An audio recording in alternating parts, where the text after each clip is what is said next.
주식 사라고 꼬시려고 그러는구나. 아닙니다. 다만 앞으로 부동산과 관련해서 유념해야 될 게 두 가지가 있습니다.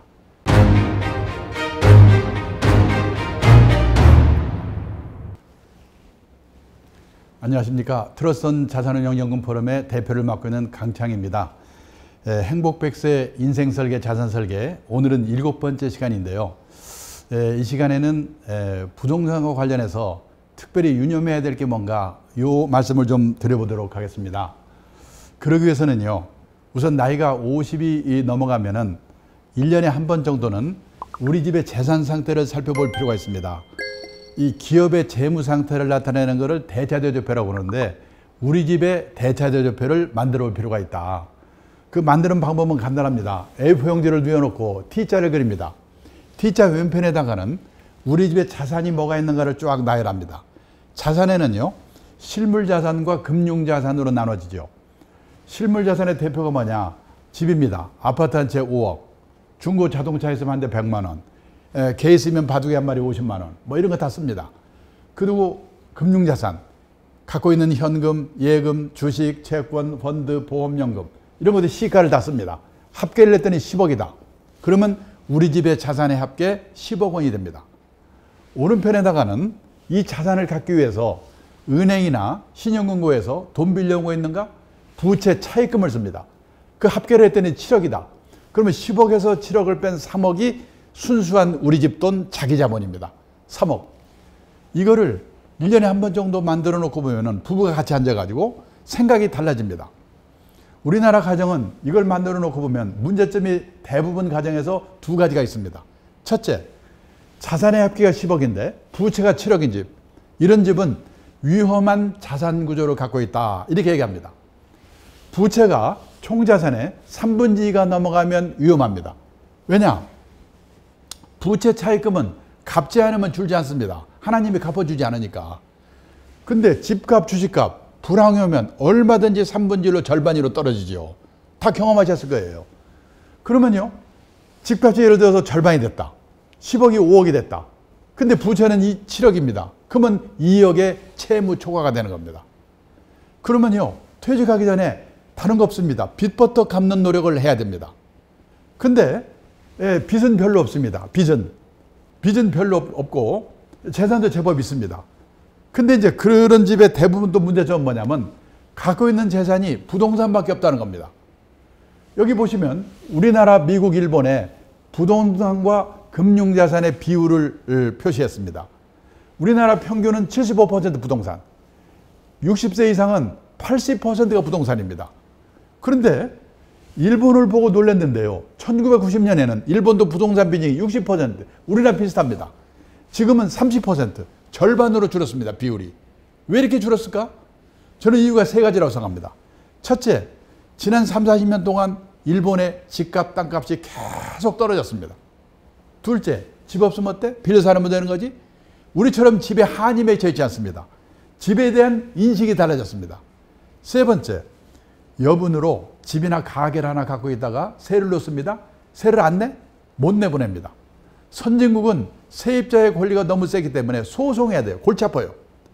그러니까요, 실물로 부동산에 투자하는 게 아니라 부동산에 투자하는 펀드에 투자합니다. 요즘 우리나라도 리츠, 부동산 펀드 늘고 있죠?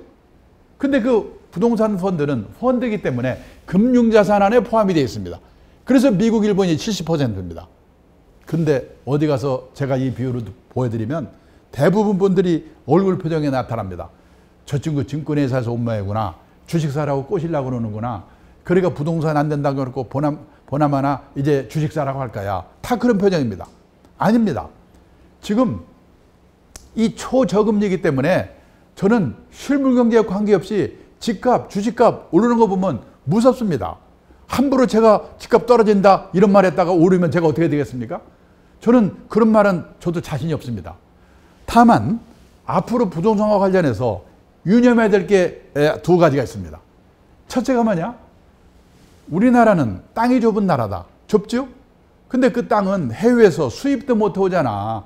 그러니까 다소 비싸게 사더라도 기다리고 있으면 언젠가는 올라. 땅에 묻어두는 게 최고야. 이런 생각을 갖고 있습니다. 실제 지금까지 그랬지요. 근데요, 앞으로 이 국제화된 시대에는 땅도 얼마든지 간접적으로 수입해 올 수 있는 거다. 그런 눈으로 땅을 보셔야 된다는 거예요. 그거를 첫 번째로 경험한 나라가 영국입니다. 영국에서는요, 18세기 후반에 땅값이 쫙 오르다가 어느 날 영국 정부가 밀 수입의 자유와 먹는 밀을 해외에서 3분의 1 값으로 절반 값으로 맘대로 사다 먹어라. 이 말은 밀을 싸게 사온다는 것은 간접적으로 땅을 싸게 사오는 효과가 있다. 이런 인식이 퍼지면서 영국의 땅값이 갔습니다. 일본이 그 경험을 또 꺼냈습니다. 여기 일본 전국의 상업용지 1974년 평균을 100으로 볼 때 270위까지 올랐는데 문제는 2000입니다. 70년대 초에 일본의 땅값이 무지막지하게 올랐습니다. 그때 일본에 다나카 가쿠에이라고 중학교도 안 나온 총리 수상이 있었는데요. 이 사람이 일본 열도 개조론 이걸 부르짖으면서 일본 땅값을 무지막지하게 올렸습니다. 옛날 노무현 정부 때 지방의 행복도시, 혁신도시 땅값 오른 거 똑같아요. 이렇게 오는데 또 올라. 1991년이 일본 땅값이 피크일 때입니다. 얼마나 비쌌는가? 예를 들어서요. 일본 동경 중심가에 가면 왕궁이 있는 구가 있습니다. 지오다쿠라고 합니다. 우리 서울로 말하면 창경원, 경복궁이 있는 종로구와 같은 군데 어느 일본 사람이 뭐라고 하냐면 이 지오다쿠 하나만 오늘 시세로 팔면 그 돈으로 카나다 땅을 송두리째 살 수 있다는 거예요. 아니 세상에 땅값이 얼마나 비싸면요. 동경 시내 종로구 같은 구 하나 팔아서 그 돈으로 카나다를 다 삽니까? 그게 91년 일본 땅값이에요. 그게 지금 70까지 떨어졌어요. 아니 땅은 수입도 못 해오는데 어떻게 이런 일이 생기지? 해외에서 쌀을 싸게 사오면 김제평야, 평택평야 땅값이 떨어져요. 물론 요즘 코로나 이후에 농산물 수입이 앞으로 안 될 거다. 농산물도 뭐 안 보다 해서 우리 국내에 농산물을 많이 짓게 되면 올 수도 있어요. 근데 기본적으로 쌀을 싸게 사오면 땅값은 떨어지는, 농지의 값은 떨어지는 거예요. 지금요, 중국, 베트남, 뭐 인도 이런 나라들이 우리나라 기업들에게 땅을 공짜로 줄 테니까 빨리 공장 옮겨와라. 얼마나 꼬시는지 아시죠? 저 기흥에 있는 삼성전자가 퉁쳐로 중국으로 갔다? 가지 말라면 엎어져요. 경쟁력 떨어지면 갑니다. 지금요, 삼성전자에 베트남에는요, 베트남 현지 직원이 12,000명이 있대요. 거기 고졸 여직원의 월급이 얼마인지 아십니까? 340달러. 한국 삼성전자에 고졸 여직원의 월급이 얼마인지 아십니까? 3,700달러. 10배가 넘어요. 언제까지 버티겠어요? 만약에 삼성전자가 해외로 떠나버린다면 이 기흥의 땅값이 어떻게 되냐 그죠?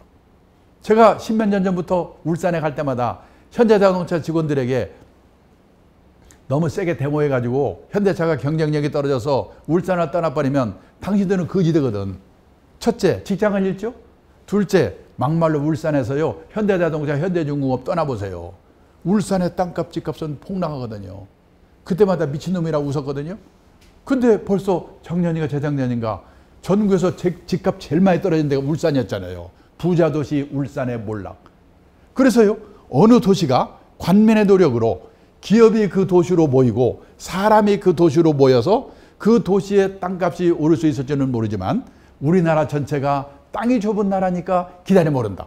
이 생각은 버려야 돼요. 이 국제화된 시대에는 땅도 얼마든지 간접적으로 수입해 올 수 있는 거다. 이런 눈으로 땅을 보셔야 된다는 거예요. 그 다음에 집입니다. 우리가요, 이제 환갑쯤 되면 애들이 결혼해서 나갑니다. 나간 애들이 다시 와서 같이 살 가능성이 있다 없다? 없습니다. 몇 년 전에 서울시에서요, 65세 이상 된 부부들에게 물어봤어요.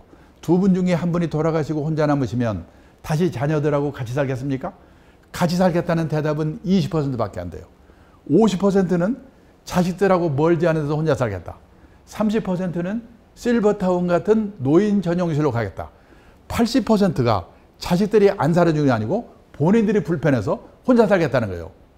그러면 애들하고 살다가 애들 다 나가 둘만 남어. 그 중에 한 사람이 아파. 그걸 부부 간병기라고 해요. 한 사람 떠나 혼자 남어. 그 사람도 아파 떠나. 한 30년 사이에 이런 일이 생기거든요. 그 과정별로 나는 어디서 누구와 어떻게 살 건가. 그걸 한번 잘 생각해 보셔야 돼요.